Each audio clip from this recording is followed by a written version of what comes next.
Good morning, everyone.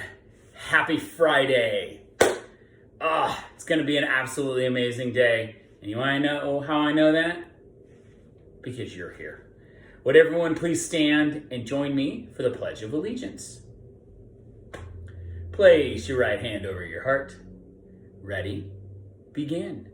I pledge allegiance to the flag of the United States of America and to the republic for which it stands, one nation, under God, indivisible, with liberty and justice for all. All right, because it's Friday, what does that mean? Well, we will be doing flag ceremony a lot of times, but we're going to still have several of those parts, including, just so you know, in a few short weeks, we're going to be singing the Weaver song because our own Mr. Anderson is helping put that together. So I'm very excited about that. Be on the lookout for that. But for right now, we're going to do our school pledge. So everybody ready? Here it comes. Okay, so we're going to do our school pledge right now. And we're going to go ahead and start up at the top. And what's in red, so if you want to start with me there, that would be great. Ready? Begin. This day has been given to me fresh and new. I can learn from it, or I can throw it away. I will choose to do my best in thoughts, words, and actions. Today, I will be a star. I will stop, think, and act responsibly. Nice job. All right, so for today, I'm going to kind of wrap up that whole idea about heroes and how anyone can be a hero. We had Kid President give us advice on being a hero. We've heard different stories from students who have inspired others and ones who have taken the problem they face and turned it into something absolutely amazing. And yesterday, we were able to hear a wonderful reading about the word collector. So for today, I'm actually going to be sharing a read aloud that I am really excited about. It's called The Wild Card Kids. And it is so cool. One, because it's written kind of like a comic strip, which is so great. But two, it really talks about the power of magic. But not the magic you're thinking of. So as you're listening to this story be read and you're going on the adventure with these kiddos, what I want you to do is, what is the magic? And how, if you harness your magic, can you be a hero as well? I hope everybody has a fantastic day and has an absolutely even better weekend. And I look forward to seeing you all on Monday. Enjoy the story. The Wild Card Kids, A Journey to Magic. When the final bell rang on Friday, Maverick rushed to Mrs. Wild's classroom. She had asked him to help her after school. Maverick was surprised to see 4 other kids there: Zion, Piper, Zach, and Sky. Mrs. Wild smiled and pushed up the big red glasses that were sliding down her nose. "Thanks for helping me, everyone," Mrs. Wild said, handing Piper a key. "I need you to get 5 boxes from the storage room in the basement. Look for the green door." "Follow me," said Zion. As they were leaving, Mrs. Wild called after them, "Don't dawdle, and remember, you have the power to make our own magic," the children said. It was one of Mrs. Wild's favorite sayings. In the basement, Piper opened the green door with the key and flipped on the lights.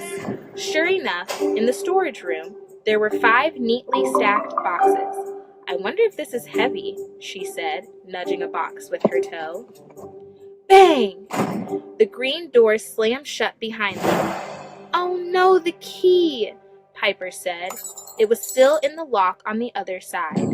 They tried the door, but it wouldn't budge. "We'll have to wait for Mrs. Wild to come looking for us," Sky said. "Hey!" Zion called to the others. "There's another door over here, behind these shelves." Zion pulled the shelves away from the wall.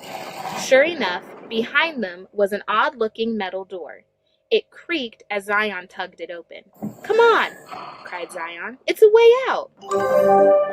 Sky was not as confident or adventurous as the others, But when she realized she would be left behind, she followed the others through the metal door and down a flight of stone steps. "Wow," said Maverick. "What is this place?" The kids were in a huge open cavern. Crystals sparkled in stone walls. A beam of light filtered down from above. "Remember science class?" said Zach. "Caves are formed over thousands of years as trickling water dissolves the stone." Piper was impressed. "Science must be your thing," she told him. "We should go back," said Sky. "Look at this!" exclaimed Zion. He had discovered what looked like an ancient treasure chest. But the chest didn't hold any treasure. Instead, the kids found old clothes, musty blankets, and a deck of cards in a faded box. Maverick shuffled through the cards. "What kind of card game is this?" "They're really weird looking," Zion said. "But we could play Uno." Maverick dealt out the cards, 7 to each player. "I'm out and I win," called Zach a few turns later. Maverick gathered the cards to shuffle them. One card glowed oddly in the dim light of the cavern.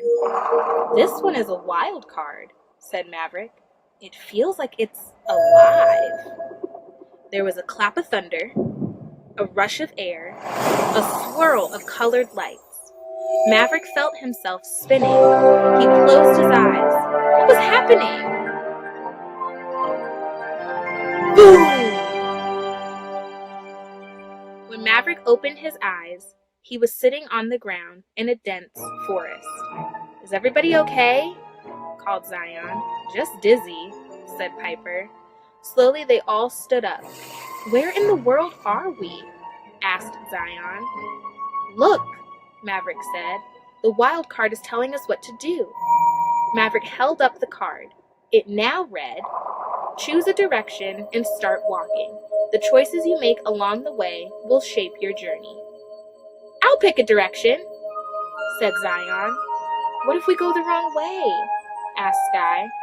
"I'm not taking orders from a card," declared Piper. "Going downhill will lead us to water," said Maverick, "and to people. I read that in a book." "We should listen to him," Zion said. "Maverick spends lots of time in the library. He knows things we don't." The group set off with Zion in the lead, following a gentle downhill slope. At the edge of the clearing, they heard someone singing. They spotted a giant with one large eye working in a garden near a tall brick wall. In the wall was a wooden door. "What is that thing?" whispered Zach. "It's a cyclops," Maverick answered. He had never seen one before, but he recognized it from descriptions in books. "Is it dangerous?" wondered Zach. Maverick felt the wild card stir in his hand. "Look," he whispered to the others. "Another clue." "Ask the Cyclops for the key to the door, then continue on your way."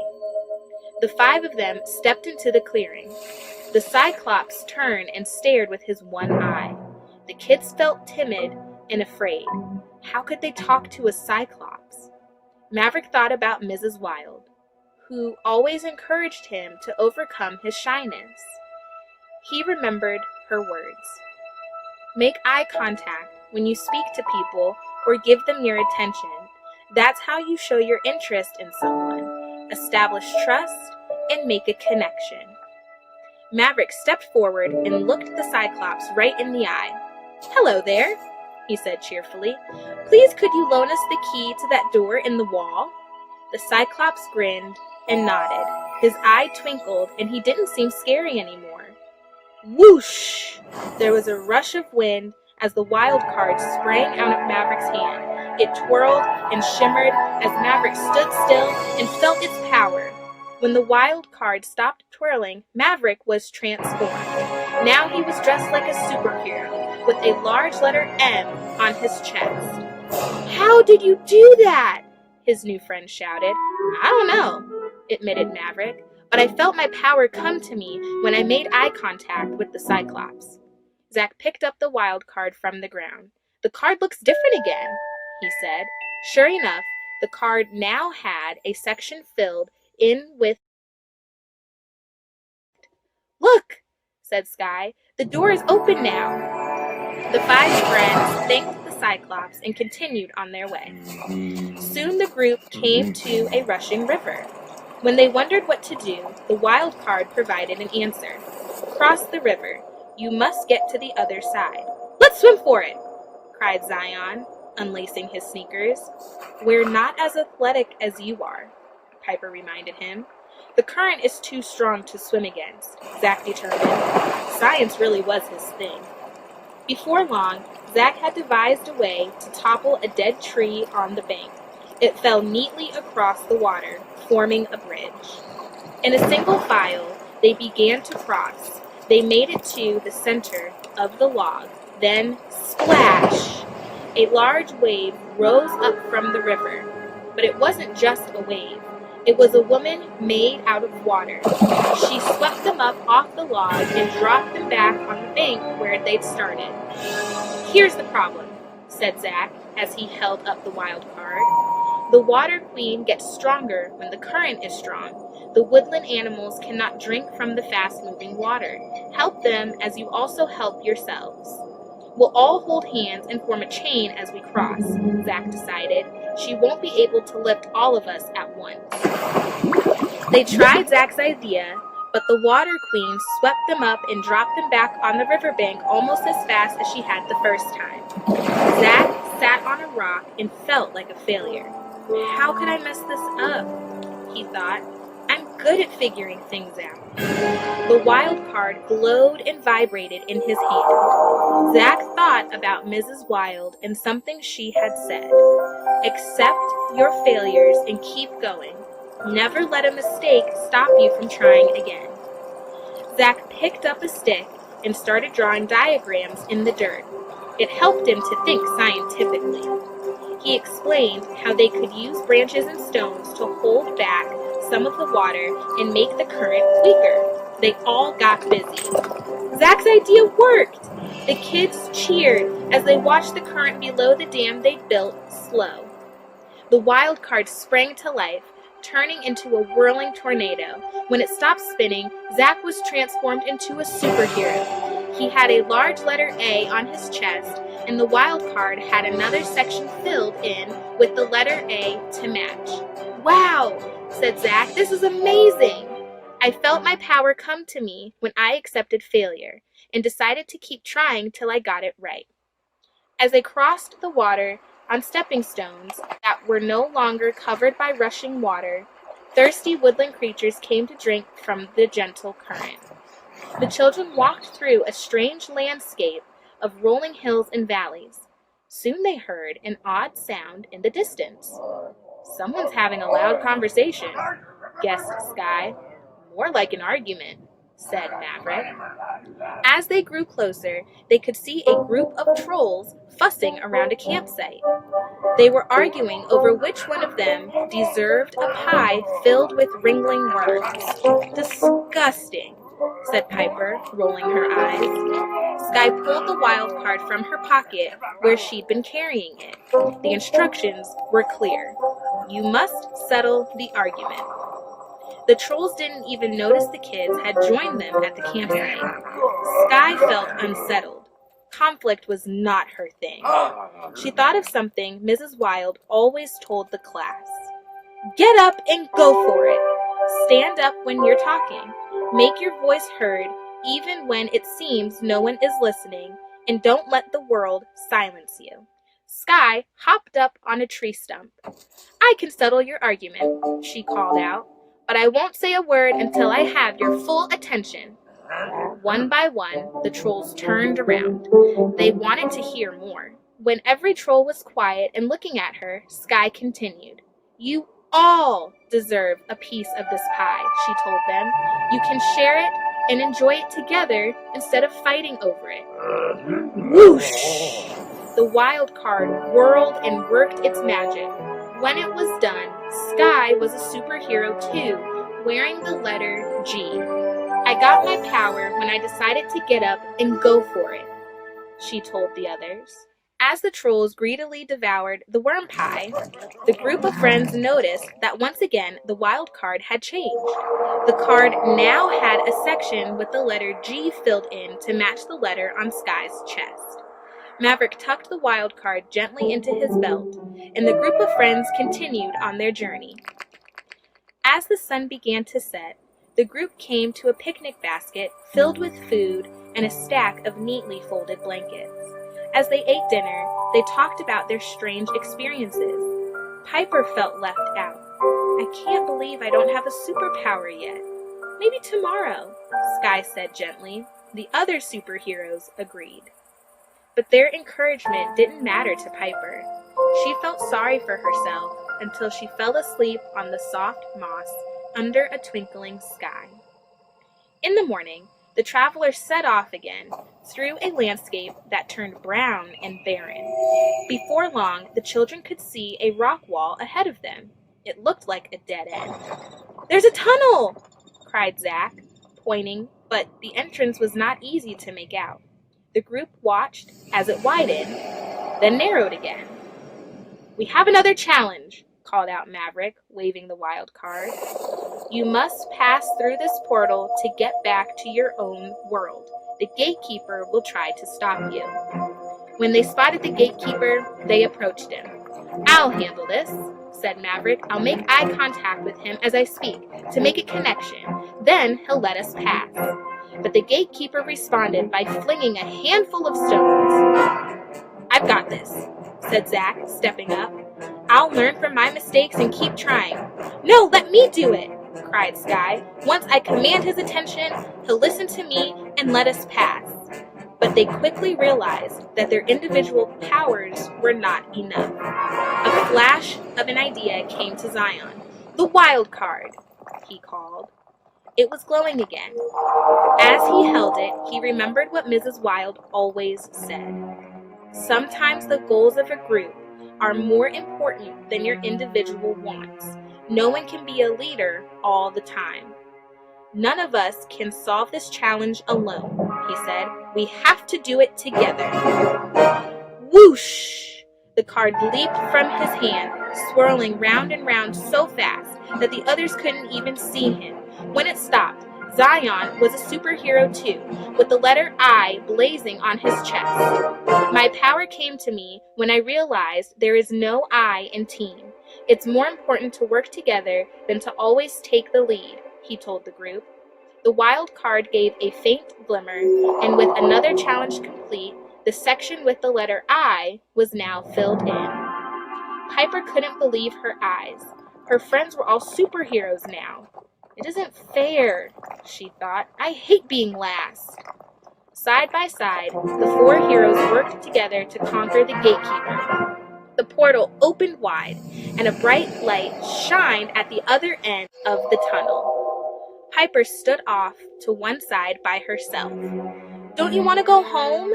Sky called. "The portal is open." "It isn't fair," she fumed. "The rest of you got superpowers, and I got nothing." Boom! Just like that, the portal slammed shut. "What just happened?" said Sky. "Our path is blocked again." "This will help you find your power," Zion said as he handed Piper the wild card. The card glowed and pulsed in her hand. Piper saw there was just one letter missing. Piper closed her eyes and remembered something Mrs. Wild liked to say. "Celebrate others' success. Let them shine today, and it may be your time to shine tomorrow." Piper smiled at the others in their colorful outfits. "You all look awesome," she told them. "You've been so amazing through this adventure, and I'm very proud of you." Whoosh!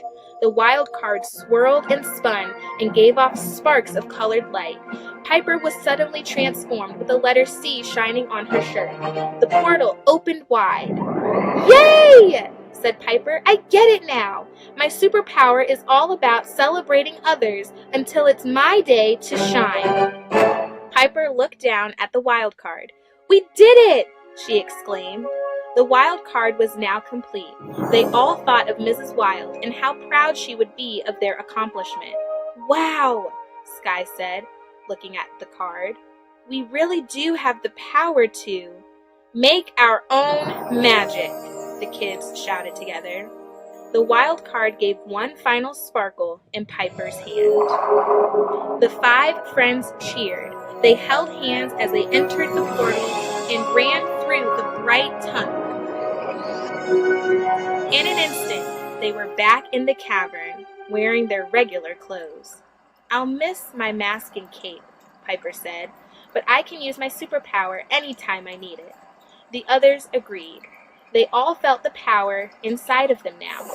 They rushed up the stone steps and through the metal door back to the basement storage room. Right as they did, the green door swung open. Mrs. Wild smiled widely in the entrance. "Oh my goodness, there you are! You've been gone for 20 minutes now. What in the world took you so long?" The 5 superheroes looked at each other and laughed. "Oh, Mrs. Wild, you have no idea," the kids thought. But maybe she did.